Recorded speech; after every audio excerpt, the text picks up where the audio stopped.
ನಿನ್ನೆ ನಡೆದಂತ ದರೋಡೆಯಲ್ಲಿ ಈಗಾಗಲೇ ಪೊಲೀಸ್ ಎಲ್ಲ ಮಾಹಿತಿಗಳನ್ನು ಪಡ್ಕೊಂಡಿದ್ದಾರೆ. ಅವರು ಕರ್ನಾಟಕದವರ ಅಥವಾ ಹೊರಗಿನವರ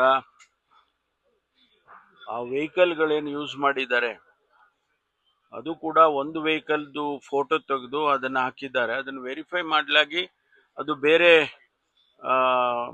ವೆಹಿಕಲಿನ ನಂಬರ್ ಪ್ಲೇಟ್ ಆಗಿ ಯೂಸ್ ಮಾಡಿದ್ದಾರೆ.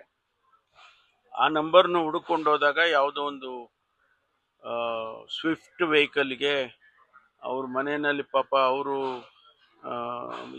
ಇರ್ತಕ್ಕಂಥ ವೆಹಿಕಲ್ ನಂಬರನ್ನ ತಗೊಂಡು ಯೂಸ್ ಮಾಡಿದ್ದಾರೆ. ಅದು ವೆರಿಫೈ ಆಗಿದೆ. ಈಗ ಹೊರಗಡೆ ತಗೊಂಡು ಹೋಗಿದಾರ, ಅವ್ರು ಯಾವ ವೆಹಿಕಲ್ಸ್ ಅಲ್ಲಿ ಹೋಗಿದ್ದಾರೆ ಅಂತ ಗೊತ್ತಿಲ್ಲ. ಯಾಕೆಂದ್ರೆ ಅವರು ವೆಹಿಕಲ್ಸ್ ಅನ್ನ ಬದಲಾಯಿಸ್ಕೊಂಡಿದ್ದಾರೆ, ಹಣ ಟ್ರಾನ್ಸ್ಫರ್ ಮಾಡ್ಕೊಂಡಿದ್ದಾರೆ. ಆ ವೆಹಿಕಲ್ ಯಾವುದು ಅಂತ ನಮ್ಗಿನ್ನೂ ಕೂಡ ಒಂದಿಷ್ಟು ಮಾಹಿತಿಗಳಿದಾವೆ, ಆದರೆ ನಿಖರವಾಗಿ ಇನ್ನೂ ಕೂಡ ಸಿಗ್ಲಿಲ್ಲ. ಆ ವೆಹಿಕಲ್ ಹೊರಗಡೆ ಸ್ಟೇಟ್ ಬಿಟ್ಟು ಹೋಗಿದ್ಯಾ ಇಲ್ವಾ ಅನ್ನೋದನ್ನ ನಾವು ಹುಡುಕ್ತಾ ಇದ್ದೇವೆ.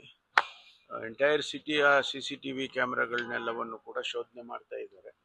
ಖಂಡಿತವಾಗಿ ಹಿಡಿಯೋದಂತೂ ಗ್ಯಾರಂಟಿ, ಹಿಡಿಯೋದಂತೂ ಖಂಡಿತವಾಗಿ ಹಿಡಿದಾಕ್ತೀವಿ. ಬಿಜಾಪುರದಲ್ಲಿ 2 ಘಟನೆ ಇದೇ ರೀತಿಯಾಗಿತ್ತು.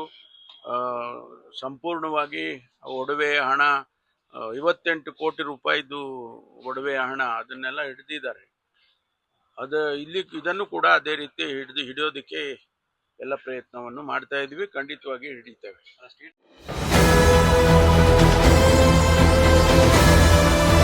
ನಿಮ್ಮ ವಾಣಿ, ಇದು ಕನ್ನಡಿಗನ ಧ್ವನಿ.